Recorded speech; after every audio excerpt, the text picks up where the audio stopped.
Hello, everyone, and welcome. Our session entitled What Consumers Say Are the Most Important Elements of a Contactless Dine-in Experience will begin momentarily. If you experience difficulties with audio or video at any time, please refresh your screen. If you are experiencing any other issues, please let us know by typing your issue into the chat window on the right-hand side of your screen and request assistance. We will be doing a live Q&A at the end of the session, so please submit any questions you have for our speaker via the chat window. And now I'll hand it off to Jeff Toke to begin the session. Jeff, on to you. Thanks very much. I just want to thank everybody for attending today, and I'm thrilled to be here. I'm Jeff Toke. I'm CEO of Compaction Technologies based up in Eagan, Minnesota. I want to begin by asking a question today, and that is, what is normal? According to Webster, it means conforming to a standard, usual, typical, or expected. Well, based on that definition, normal can mean a lot of different things to a lot of different people. Now, as the restaurant industry, you serve a wide customer base with a wide range of preferences, and COVID-19 has changed a lot of those people's definition of normal. Few industries have been impacted like restaurants have, particularly the dine-in portion. And with dining rooms shut down for the most part, the industry is looking at every conceivable opportunity to keep going. That's a new normal. Drive-throughs and carryouts have become a must-have in the new normal. And the brands that happen to sell handheld or mobile items that didn't have drive-throughs before COVID-19, they're expanding their drive-through capacity as quickly as they can. Chipotle and Caribou Coffee come to mind. Well, prior to COVID-19, third-party delivery was growing. And since COVID-19, it's on hyperdrive. This is an industry full of resilient people who will do what it takes to stay in business until society goes back to dine-in. And I think it's a safe bet that dine-in will reopen. Well, why? Well, I think that because brands give their guests their very best food and very best experience in the dining room when the food's freshly prepared.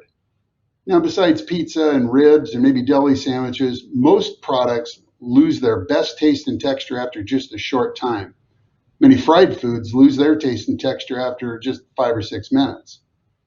Besides that, America enjoys coming in to sit down for a meal. Now, as the parent of 2 grown kids and a former coach of several youth sports teams, I've spent several hours per week around kids of all ages, and I can tell you, across the board, young kids love to go eat out at a quick serve or fast casual restaurant. And as John Q. Public, I can also tell you I miss going to lunch with my colleagues. There's just something about getting out of the office, getting on neutral ground where it's just me and a guest. To have a conversation across the table is a big deal, and I know I enjoy it. So I believe dine-in will come back. When it does, it'll look different.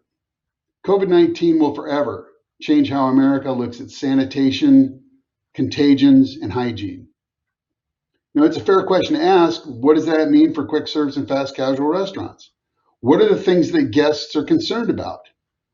You can hardly open an e-newsletter or a trade publication without being bombarded with the latest contactless technologies.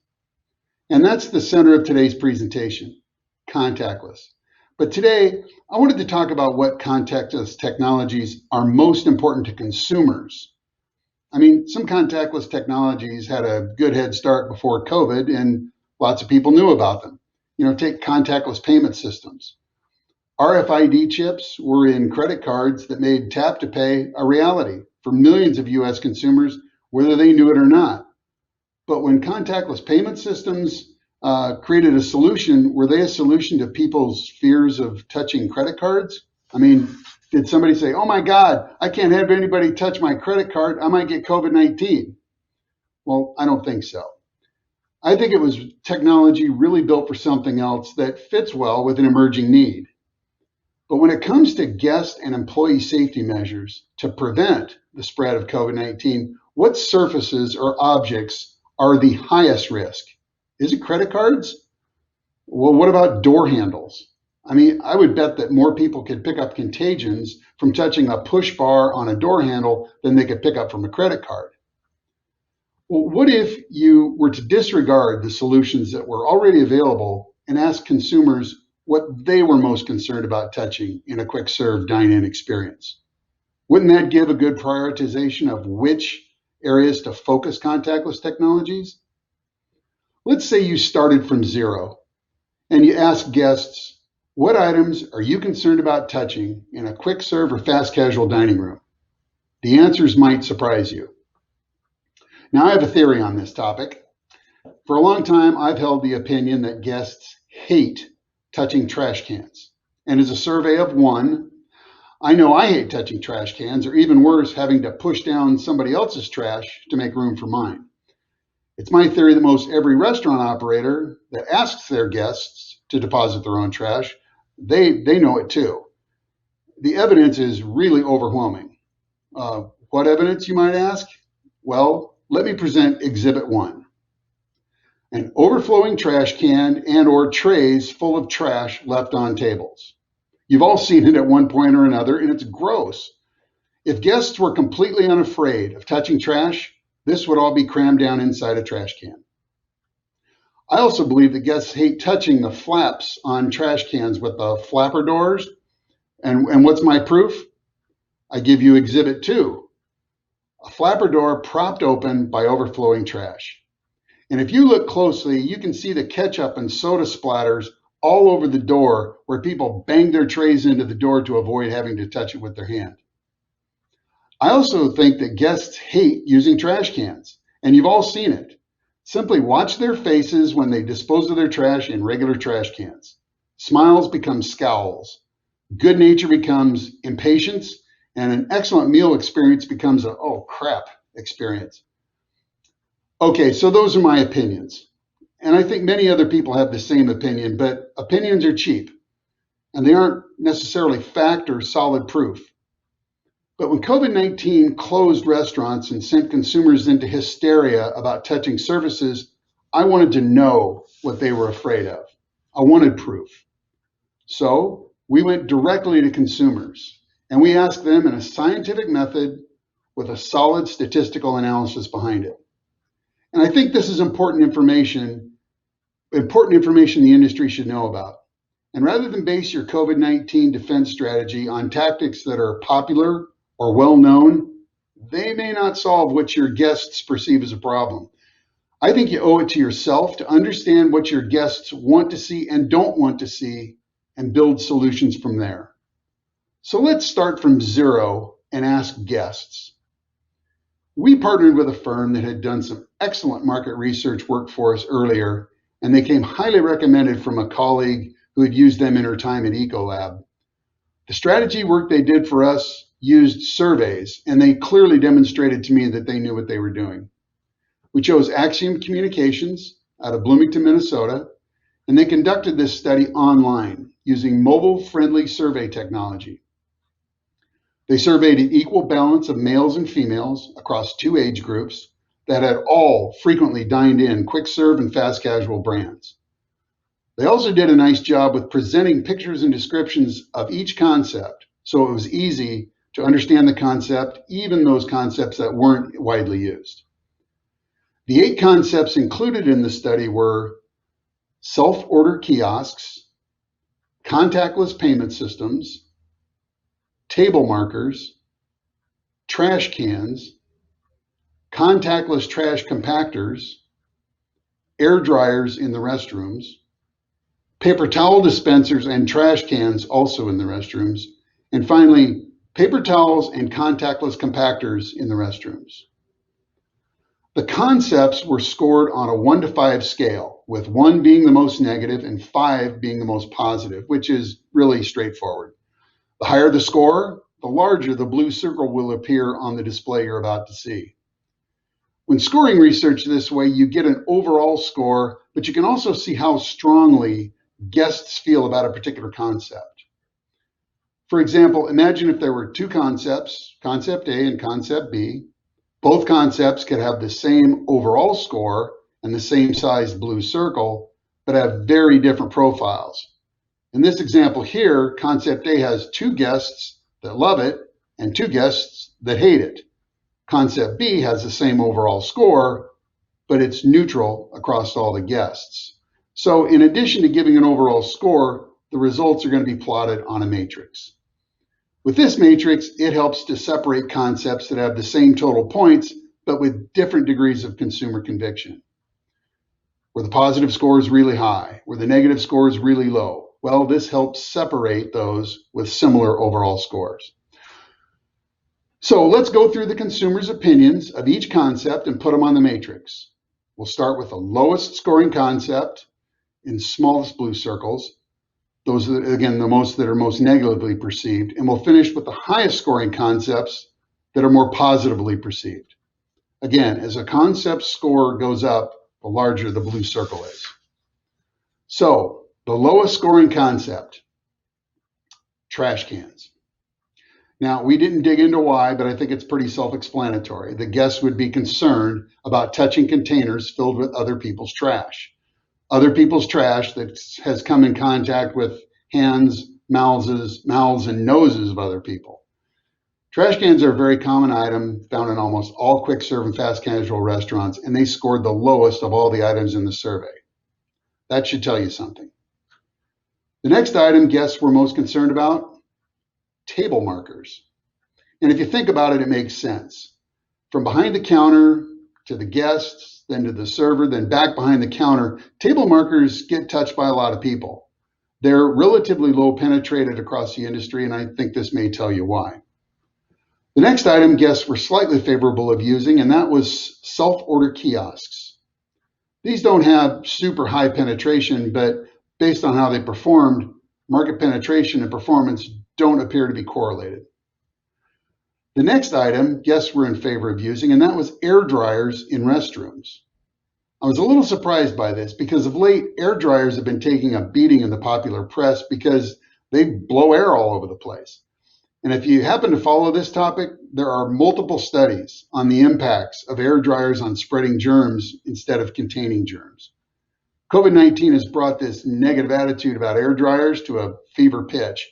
And it's worth noting that this survey was fielded late April and early May of this year, so it may have been before that message really reached the masses.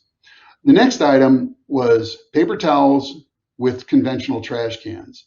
Now, compared to the alternative of air dryers, paper towels was clearly preferred more. The next item was the third highest scoring concept, and that was contactless payment systems. Again, another highly penetrated category that was very familiar to people. The second highest scoring concept was contactless trash compactors for the dining room. This category is an alternative to trash cans, and it scored significantly higher. Consumer interest in contactless trash compactors was very positive, and the gap between them and trash cans was huge. The highest scoring concept in this research was paper towels and contactless compactors in the restroom. This concept had two alternatives, and it was statistically different than paper towels and significantly preferred to air dryers. So that's the data and the scoring. But I think there's some pretty obvious takeaways on this. This should open some people's eyes. Guests might or might not complain to operators about trash cans, or because they've been dealing with trash cans in dining rooms since the industry began 70 some years ago. But when compared to other items in the restaurant, trash handling is the Achilles heel, and it's a turnoff for guests. Again, it's not widely talked about for whatever reason, but we chose to talk about it, and the results are clear. Many of the contactless technologies that you hear about out there, you hear about them because they already have high penetration and they're common and they're well-developed markets with lots of companies making noise and writing articles about them. But the real issues that concern guests, trash cans, are not being talked about, but they should be. According to this survey, trash cans are a real concern, and there is technology that can get you past this hurdle. When we began today, we talked about what is normal. Well, COVID-19 has changed everybody's interpretation of normal. The previous normal of an overflowing trash can in your dining room will not be acceptable. People are definitely concerned about touching trash and using trash cans. Plus, it makes sense, it's intuitive, and it's supported by this study. Look, dining room trash handling in 2020 uses the same technology it did when the industry was created in the 1950s, but it doesn't have to.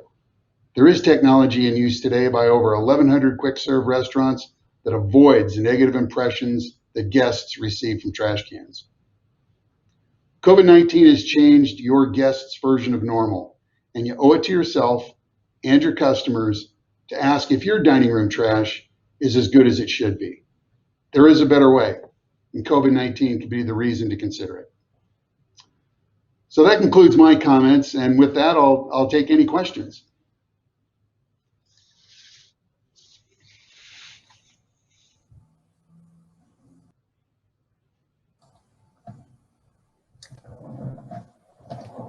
So Jeff.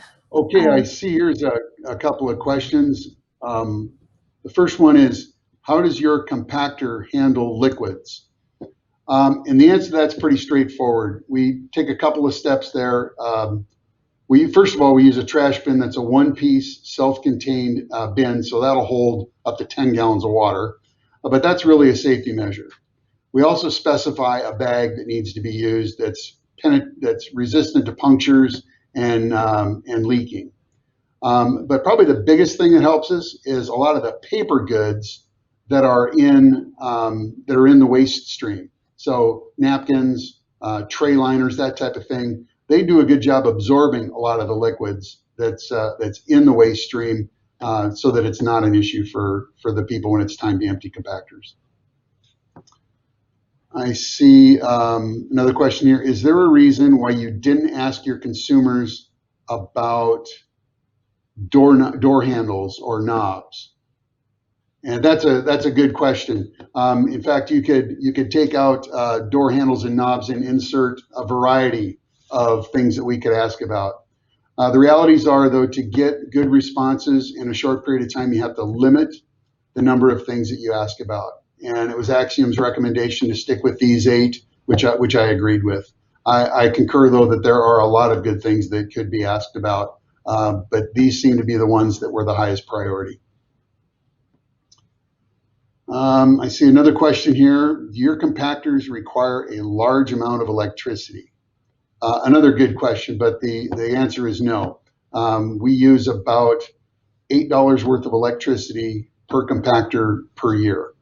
And that's because we use an all-electric drive unit that's extremely efficient. There's no hydraulics, so there's no hydraulic fluid. And we find that using that electrical unit, it's much quieter, it's much more energy efficient, and it's $8 to $10 a year. That's next to nothing. I see another question here. What happens when your compactor gets full? Again, great question, and a lot of these can be answered if you want to visit our booth at Compaction Technologies. We've got a couple of people there that can walk you through all of this. But when a compactor gets full, there is an indicator on the front that's an LCD panel that'll turn red and it'll say full.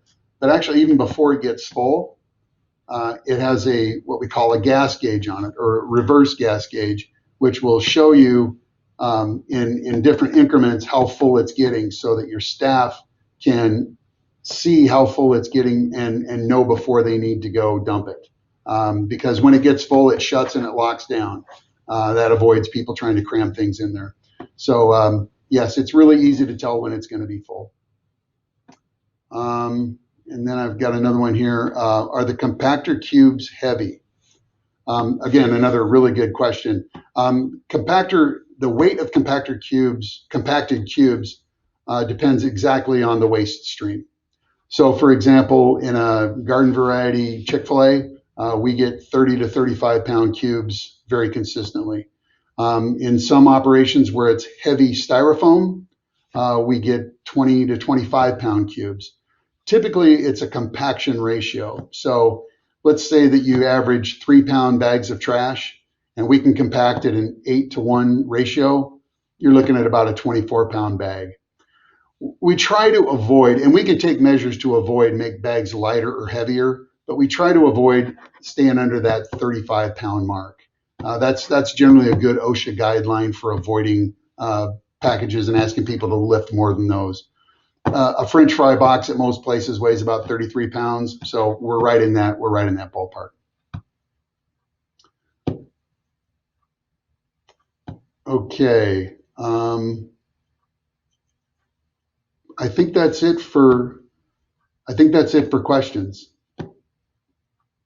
I mentioned if there are any other questions, we do have a booth at this event, and we welcome the chance to talk about this technology. But I'm very grateful for you all taking the time today to sit in and listen to this. Oh, looks like we have one more question.